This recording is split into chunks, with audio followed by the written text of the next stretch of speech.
In today's episode, I'm going to tell you two stories. Stories you'll never forget. The first takes place in a remote African village, where people keep disappearing or dying mysteriously. No one knows why until they decide to lie in wait in the dark.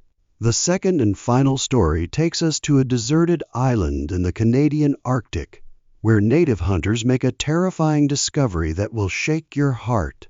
But before we get into those stories, if you're a fan of the weird, the dark, and the mysterious, told in haunting stories, you've come to the right place.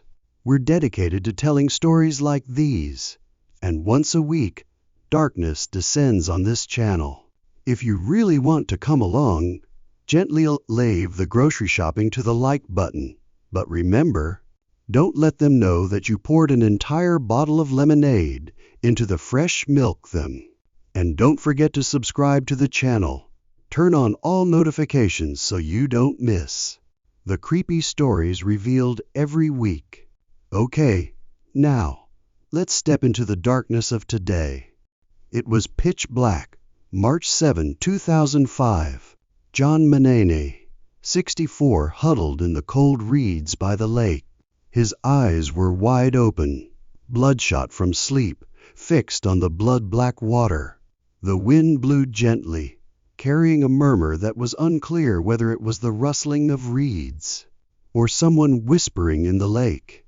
Behind him, dozens of people, family, neighbors, old friends hunched in the darkness like wounded animals. No one spoke. No one dared touch anyone.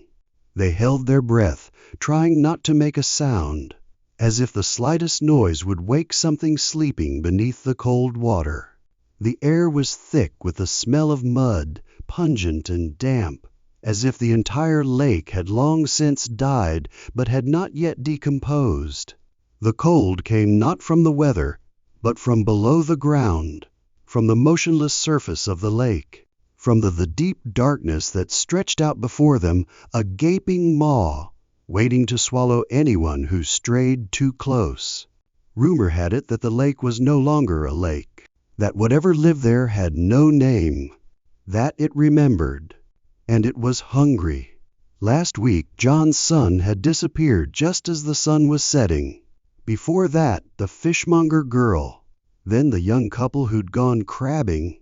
No one had seen anything, only a few muddy footprints, and something in the wind, like a faint call of a name. Tonight they hadn't come to pray. They'd come to look at evil, to see if they returned alive what was claiming their lives. Over the years, John has witnessed a slow but terrible transformation. The village that once rang with the laughter of children, where people called each other by their first names, where dinner echoed with the sound of chopsticks and bowls, is now a lifeless corpse. The wooden doors that were always half open are now locked. The red dirt roads that once bore the footprints of children running around are now as silent as a graveyard. From 1991, things began to fall apart. At first, there were sporadic disappearances. A drunk man who never came home. A woman who disappeared while working in the fields in the early morning.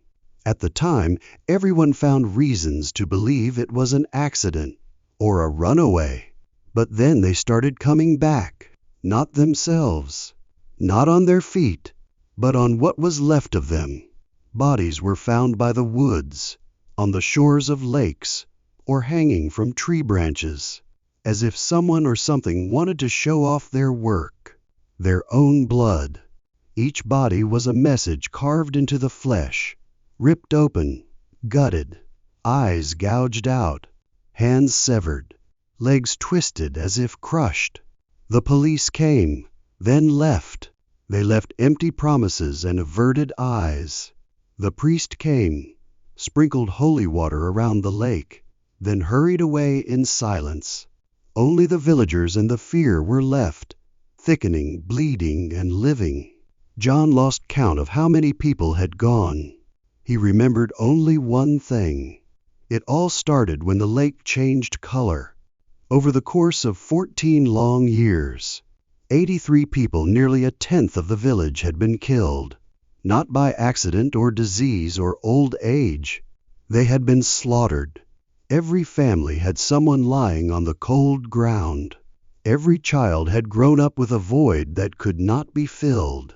The names of the victims were no longer on gravestones, but engraved in the sleep of the survivors. During the day, the village quietly performed its funeral rites. But at night, whispers began to spread like poisonous smoke. Some spoke of an ancient curse. Some spoke of a demon that lived in the lake, a spirit hungry for human flesh. Old women quietly hung charms at their doors, burned strange roots, and chanted in the wind. The whole village began to learn to fear in silence. People did not dare to ask, did not dare to look, did not dare to remember. Only John refused to bow to the darkness. He did not believe in charm's permission, not believing in silence, not accepting that whispers in the night were the final answer to 83 deaths. Silence to him was another crime, and he vowed to tear it apart. When the boy disappeared, a child with an innocent smile, not unlike John's nephew, the silence in the village fell. No one could look away any longer. No one had the courage to call the evil an accident or a coincidence anymore. The house where the boy had lived remained lit for 3 nights in a row, as if the light could dispel the darkness that was devouring the souls of his parents. But it was no use. Something had taken him, as it had taken 83 others. This time the villagers did not cry. They held their breath. They clasped hands. They looked at John. And John, the man who had buried his son 10 years ago, the man who had no more tears to cry, stood up, his voice as dry as the sound of stone on bone. "We will wait, and we will catch this beast." No cheers, no prayers, just a silent, shivering movement as flesh curled and cold. Hope, fear, and determination twisted in each chest like poisonous snakes trapped in a broken jar. No one knew what they were up against. Only one thing was known. If nothing was done, they would all disappear one by one. And next time it could be their own flesh and blood. Night after night they returned to the place the living called in whispers, and the dead, if they had mouths, would have shouted its name. The slaughterhouse, a marshy area near the edge of a lake, where blood and flesh had been strewn like rotting petals in the wind. They hid among the tall reeds, thick as a wall of withered green. The reeds were sharp as knives, cutting the skin bloodlessly. A cold dampness seeped into the marrow of the bones, clinging to the flesh like living mold. They watched. They waited. They held their breath, eyes glued to the black surface of the lake, like the eyes of a demon, ears listening for the slightest sound, a drop of water, a rustle of wind through the grass, or the sound of something wet, slithering. 6 nights passed. Nothing but absolute silence, the kind that makes one begin to doubt one's own ears, then one's own reason. It was not silence. It was a waiting, a stalking in reverse. The weariness ate away at each of them like slow acid. Eyes sunken, necks stiffened. Some began to whisper muffled prayers. Some cried silently, without making a sound. But John did not budge. His eyes, after 6 sleepless nights, were bloodshot but not dull. They were bright. They were bright, like the eyes of someone who had seen something he should not have seen. He did not need to shout. He only said, softly, but as hard as iron hooks, "It is playing with us. But I will not laugh. We will stay, until it must show itself." And so they continued, not out of faith, not out of hope, but out of fear that had become part of their flesh and blood. And John, who had lost so much, was now the only thing keeping them from falling apart. Saturday night. The wind blew from the lake, carrying a metallic smell. The cold didn't just penetrate the skin, it penetrated deep into the heart, as if it knew where it was weakest to squeeze. John had been preparing since the afternoon, as quiet as a gravedigger. Each piece of viscera, liver, heart, intestines, human and animal, no one dared to ask, was hung from the bare branches of the trees around the slaughterhouse. They swayed gently in the wind, bleeding steadily to the ground like rusty biological clocks, counting down to death. Each piece of meat was a call, and each call was held fast by rusty hooks, sharp as unredeemed sins. It wasn't bait. It was a challenge, a desperate gesture between man and something that should not be named. The villagers hid behind the reeds, close to the cold, wet ground. Each person's eyes were red from sleeplessness. Cold hands clenched as if about to explode, tossed. No one spoke. No one moved. The beating of their hearts echoed in their chests like death drums. Each beat was an echo of fear. They did not know what was coming, only that if it came, they would see it with their own eyes, even if it cost them their own eyes. And then, the night began to change. There was not a sound exactly. It was a feeling something was looking back. From the bushes, from the water, from where human eyes could not reach. The trap was stained with blood, and something was answering. Around 4 a.m, when the world was still half awake, and nightmares still haunted the awake, a low, heavy, ominous rumble began to ripple across the surface of the lake. No one knew where it came from. It was simply there. At first, the sound was like the rumble of rocks under the ground, soft, vague, like the hallucination of a sleepless person. But then it grew louder, thicker, more alive, a muffled, throaty roar of earth, of water, of something buried in the time before man. The lake so calm all night as a shroud began to tremble. Little ripples spread out in rhythm, not the rhythm of wind, not the rhythm of an animal. It was the rhythm of breathing. Something enormous was rising. In the reeds, the villagers froze like statues. No one cried out. No one turned away. Not because they were brave, but because fear had gripped them, turning them into something that no longer knew how to fight back. The air was thick, full of the smell of rust, mud, and rotten flesh. A man cried silently, tears streaming down the mud, unnoticed. They felt it before they saw it. An invisible pressure pressed down on their ribs, as if they were being buried alive while still breathing. And then a shadow rose from the lake, large, formless, slimy, as if made of body parts that had never belonged together. No one said a word, only the sound of iron hooks clashing, and the sound of human teeth grinding in nameless terror. It had come. Without needing to see clearly, they all knew.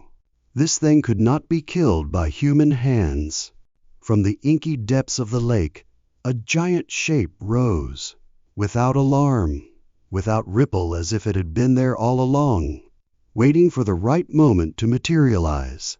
A roar rang out low, drawn out, like the earth cracking beneath feet. It was no longer the sound of a living creature. It was like an echo from another world, where dried blood crusted over souls.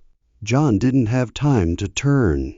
A pungent wind hit his face, the smell of old mud mixed with rotting flesh, a smell that made his guts clench and his memories cry.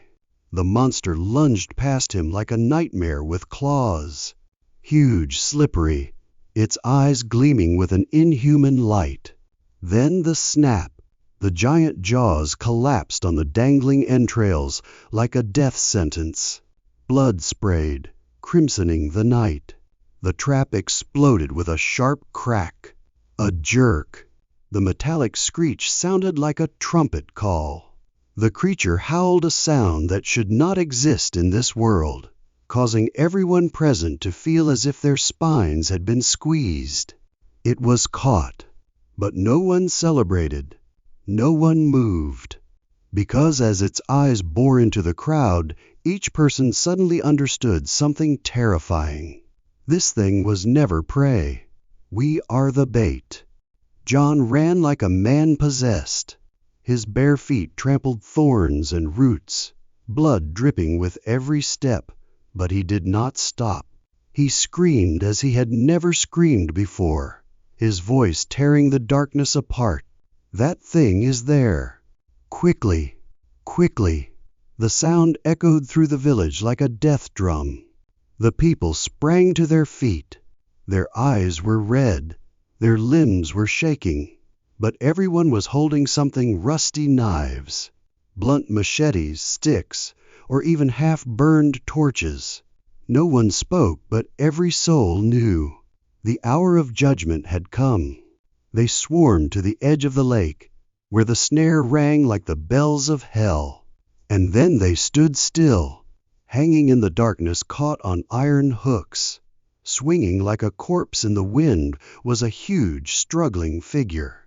Not a demon, not a ghost, as they had whispered, but something worse, a real monster. A Nile crocodile, nearly 16 feet long, weighing a ton, covered in mud, dried blood, and old scars. The old killer's glassy yellow eyes, still clamping down on its prey, as if it didn't know what it meant to let go. Every swish of its body shook the ground, bent trees, and its deep-throated growls almost screams made. No one dare breathe. It didn't come from hell. It came from this very lake. It was a nightmare made flesh, and for years it had lived among them, silent, hungry, and hungry. The thing that had plagued the village for 14 years, responsible for 83 gruesome deaths, was neither legend nor ghost, just a crocodile, just one. But its size, its behavior, its relentless bloodlust, made it impossible to believe that the monster was a living creature. When the government officials arrived, they brought with them laws, prohibitions, and cold eyes. Do not kill, preserve. No one dared to object, not out of agreement, but out of fear. And then the beast was taken away, loaded into a truck in an iron cage. It still growled. Its blood-blinded eyes stared toward the village, as if memorizing every face. The people did not see it off. No one went out. They closed their doors, covered their ears, and prayed they would not hear the roar of the engine in the night. The monster was gone, but the nightmares did not.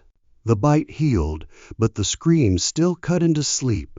Children who never grew up, names that were never called again. Every time the wind blew across the lake, people could still feel the cold of its mouth, bloody, slimy, and hungry for life. The animal was trapped, but in their hearts it was still free. One cold April morning in 1848, the Arctic sky was pale as if drained of life, casting an eerie silence over the frozen land. On the hard frozen snow, a small band of Inuit hunters trudged along, huddled in their animal skins, their eyes hollow with hunger and exhaustion. Their goal was nothing more than seal's meat to live on, skin to survive. But the sea, which usually flowed gently across the white horizon, was absent that day. In its place stood a huge mound of ice, high as a frozen tomb, blocking the view. It was unlike anything they had ever seen, not natural, not wind-blown. It was as if it had been built to conceal some secret. The wind suddenly stopped. The sound of footsteps was gone. There was only absolute silence, so thick it was suffocating. as if the land were holding its breath. And then, wafting through the air, was a smell not of the wind, not of the earth, not of this time. Rotting flesh, rusty iron, and something old, cruel, waiting. A young hunter broke away from the group, his steps as light as the whisper of death. Without a word, he charged up the snowy slope, his heart pounding not from the effort, but from the unseen waiting for him. When he reached the top, he stopped. There was no sound of waves, no seals, no life. There was only absolute silence, the kind that makes one's skin wrinkle and the soul want to turn and run. He crouched, looking down silently, and then it appeared like a tear in reality. A huge black mass, half frozen, rose from the surface like a corpse floating on ice. The wooden remains, broken like human bones after a torture, dragged across the ice as if crawling out of a frozen hell. The air around it did not move. It was as if it were sucking everything light, sound, breath, and reason. And deep inside was a door wide open, dark, like the mouth of some still hungry creature. He raised his hand in a hasty gesture, his eyes wide and unblinking. The hunters behind him felt the unease rising in their throats. They charged toward the snowy peak, their eyes blurred by the cold wind, their hearts pounding as if they were about to burst from their chests. But there were no seals below. Instead, 40 tall, white human figures, silhouetted against the ice like ghosts in torment. They moved jerkily, staggering like scarecrows torn by the wind. Faces were pale and hollow, mouths open as if they had screamed their lungs out and frozen in agony. Their skin purple, cracked, covered with rotting patches, was stretched taut over their skeletal bodies. They looked at no one. There was no sound, only the drag of skin on ice, and the dry, papery rasp of torn cloth.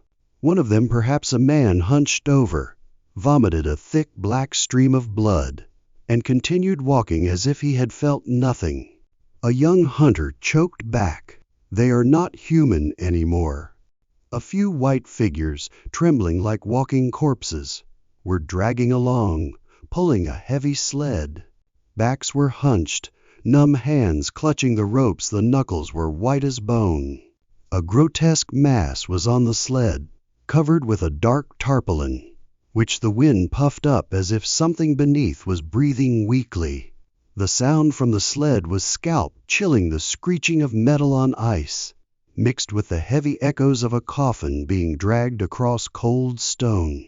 A sickening smell, rotting flesh, mixed with spoiled seal fat, hung the icy air. The Inuit stood motionless on the top of the ice hill, not daring to blink.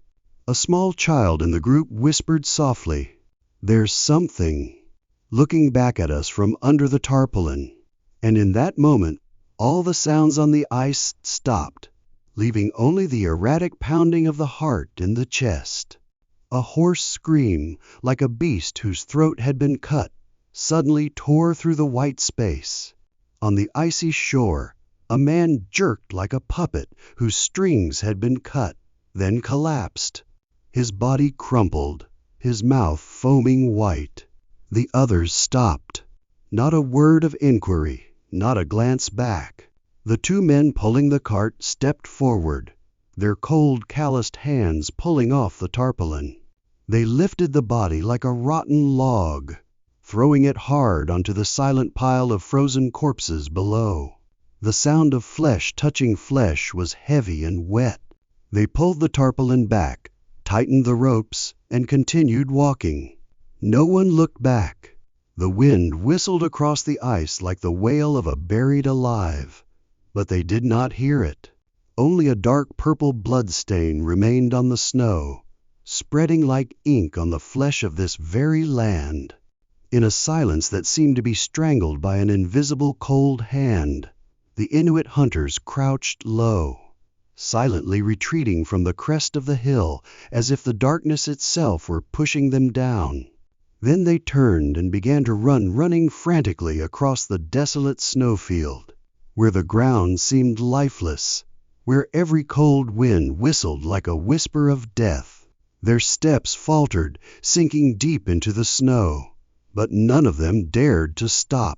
Their breathing was ragged like the dying, their chests tight, their hearts pounding, not just from fatigue but from something they dared not name that followed, close at the nape of their necks. The village far ahead was no longer a place to stay, but a place where they hoped evil would not reach. The next day, carrying seal meat still warm with blood, the hunters returned. They walked in silence, their faces hardened by the cold wind and the unquenched fear. They did not speak, but everyone understood. This was no longer a hunt, it was a plea. They climbed back up the icy slope, where the screams of yesterday still echoed in their ears.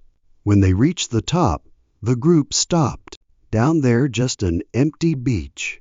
No tents, no people, no movement in the mist that crawled along the ground like a living thing. But the footprints remained. Many, scattered, confused, then stopped abruptly in the cold white space. No sign of returning, no stretch to the water, no blood, no abandoned belongings, only the silent snow and the eerie feeling that the men had never really walked, but had been erased from this world, as if they had never existed. They followed the footprints for hours in heavy silence.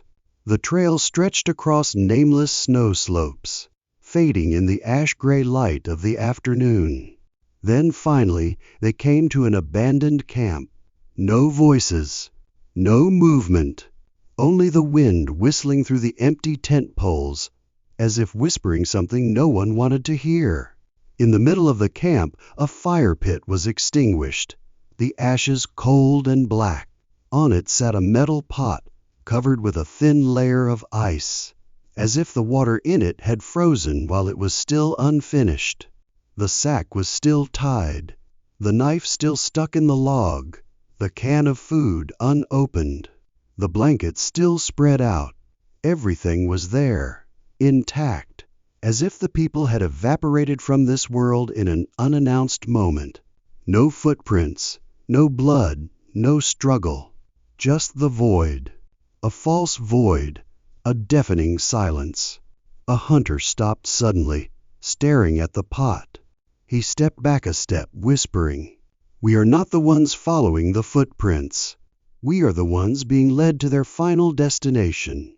One of the hunters, his hands shaking, approached the ice-covered pot. Cold steam rose like a poisonous mist. He bent down, his fingers numb as he lifted the rusted metal lid. The hinges creaked, the shrill sound echoed across the frozen wasteland like a muffled scream. Inside was not seal meat, not food. It was a human skull, pale white, damp, with a deep crack across the top, as if someone had split the skull open like a coconut, scooping out the brain inside. There were small crimson shards of coagulated flesh scattered about the pot, like half-cooked meat. The smell of iron rose, warm, unearthly, and too close. The hunter staggered back, his mouth open and unable to make a sound. No one asked.